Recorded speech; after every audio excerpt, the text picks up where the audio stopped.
If, like me, you have squeezed every morsel out of GT7 to the point where the only reason you log in each week is to complete the quite frankly repetitive and lackluster weekly challenges, then you have come to the right place, my friend. The thought of Gran Turismo 7 Sport Mode isn't doing it for you either because of the system's infuriating penalty system and sometimes idiotic player base.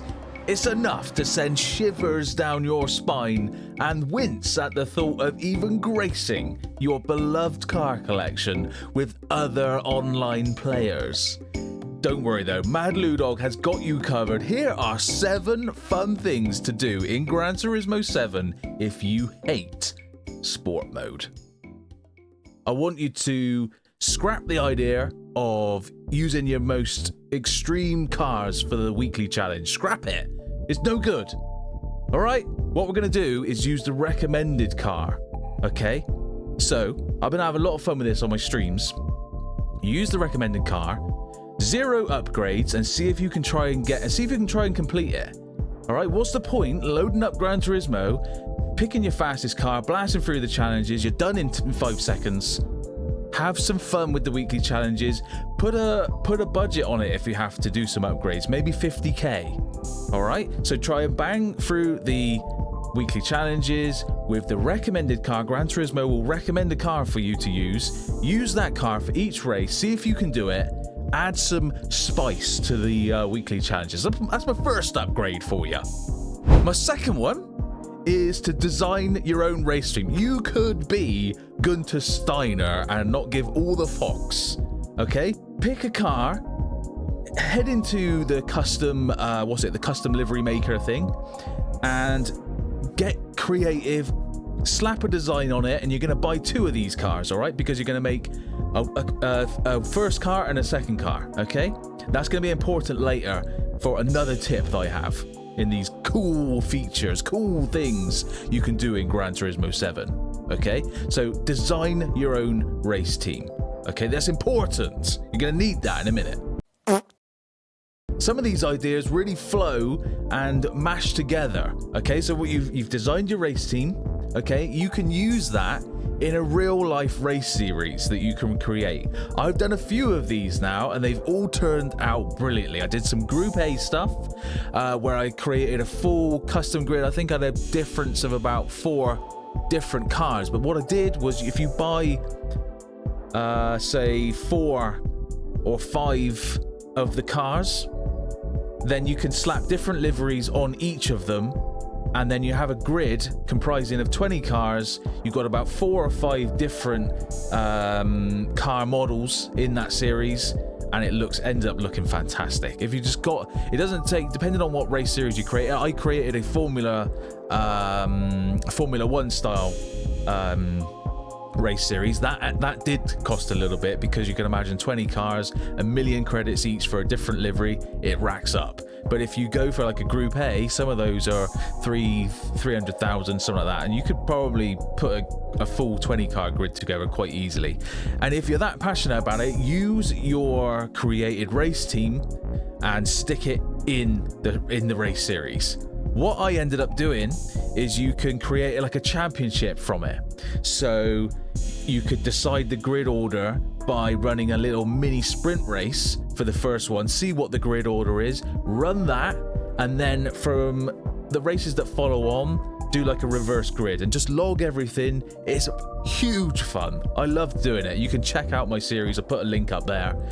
I had massive fun doing this, and it's still relevant to do today, and you can still have good fun with it. So that's my, third recommendation.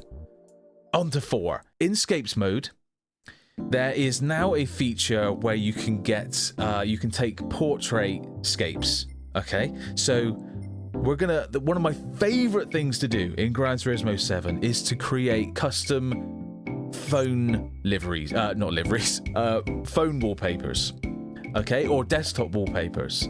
It's so much fun because the features are in Gran Turismo 7 for you to use. You've got that portrait mode. You don't have to scale anything down. You can take some amazing shots, and using the PlayStation app, which I'll put on the screen right now, you can download those, sync those liveries to the PlayStation app, and then you've got them straight on your phone ready to use. It's that simple. Yeah, so you can use them for phone wallpapers, desktop wallpapers, the PlayStation background wallpapers, or if you're really baller, you could go on like a company like Free Prints, and they will send you a free print. Each month you could get a full wall covered in some of your most favorite scapes if you're really up to the challenge. Next up on my list, are you doing this one properly? Okay, turning the HUD off. And I'm not talking a GT3 car around Dragon Trail, just pootling around all the HUD. Yeah, I'm talking Nordschleife. It's nighttime. The sun's about to rise. You've got the headphones on. It's turned up to the max. You've got torrential rain on. You're heading down the straight. There's no one around you. The sun is about to peak. The rain is easing off. And it's just full immersion at this point. You have to try getting creative with the HUD off. You could also, one other recommendation on HUD being off, go back and replay some of the missions. The missions are fantastic. If you take the HUD away, you're going to have to use your peripheral visions and seeing what's going on in if there's rain coming, or what are the tires doing, how do they feel. An extra element with the HUD off, let me tell you. Run through the missions again with the HUD off. It's fantastic. Next up, you need to go and check out some of these Easter eggs in Gran Turismo 7. They're not going to be long-term gameplay, but they are pretty cool to go and have a look at. You might spot some interesting things for yourself along the way. The first up is for you cat lovers out there. Head to Mount Panorama and drive to the final corner. Park up next to the barriers and you can see a black cat. Aw, he's so cute. Go and get. Or head to turn 1 at Daytona and you will see a SpaceX rocket launch. And after roughly 4 minutes, you should see the 2 rocket boosters returning to the ground. Yeah, like that's possible. What? The Loch Ness Monster has also decided to leave the UK and made its way to Trial Mountain. Drive to the top of this hill and cast your eyes over the lake. Old Lockie should appear roughly every 5 minutes.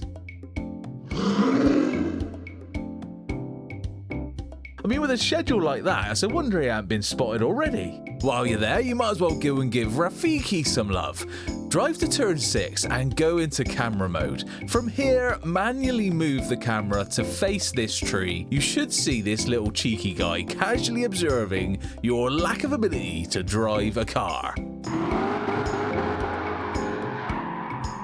I just know he's laughing at me every time I overcook this corner, stupid monkey. Last but not least, just like the Loch Ness Monster, Gran Turismo is once again proving that myths are correct. Because if you head to Grand Valley Highway, there is a strange UFO abduction taking place. After roughly 20 minutes of waiting at the final chicane, you should see this poor guy being abducted for experiments, no doubt. You're next, monkey. Teach you to laugh at me. This last one is perhaps my favourite. Setting up a track day. The way you would normally do this is head to the lobby and search for a track day, and away you go. But since we absolutely hate sport mode and other real people, we're not gonna do that. To be honest, if you do that, the experience is usually 3 people occupying the track. You in your awesome 3-hour custom build, and 2 other people in a stupidly OP Tomahawk that can't stay on the track for more than 1 second. My track day consists of Goodwood Motor Circuit, a 1-hour time limit, a wide variety of cars from my own garage, HUD completely turned off, and by the time a few laps have accumulated, the circuit will be nice and occupied. You'll have to watch for faster cars approaching, manage cars in front of you, all the while hooning your favourite Civic build to your heart's content, from the comfort and safety of your armchair. Or in my case, this crippling Sparco bucket race seat. Now there's also one other fun, unique thing you can do in Gran Turismo 7 if you hate sport mode, but to see it, you're gonna have to watch this video right here. Have fun, gang.